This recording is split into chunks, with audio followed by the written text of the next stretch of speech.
Singida ilikuja bila discipline. Kilichowaponza Singida walikuja kuchezea mpira, Yanga walikuja kucheza mpira. Singida walikuja kuchezea mpira, Yanga walikuja kucheza mpira. Yes, wakawa wanachezea mpira kwenye maeneo ambayo sio sahihi, wanapoteza mipira, si ndio? Wananyang'anywa mipira na watu ambao wamekuja kucheza mpira, wakashonwa miguu ya bajaji. Kiwepesi kabisa. Unaelewa vizuri? Mfano, kuna hii hoja kwamba Yanga na Singida ni mwembe wa uwani.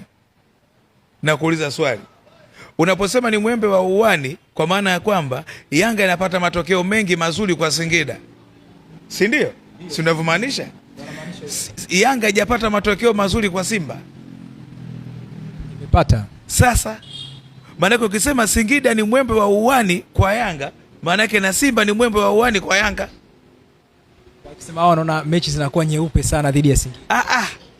Ishu sio nyeupe, ishu unafungwa. Unaelewa vizuri? Maanake jaribu kulibeba wewe, mtu akwambia wewe ni mwembe wa uwani kwa Yanga. Maanake hapa kinacholeta mwembe wa uwani maanake nini? Ni matokeo kwenye pichi.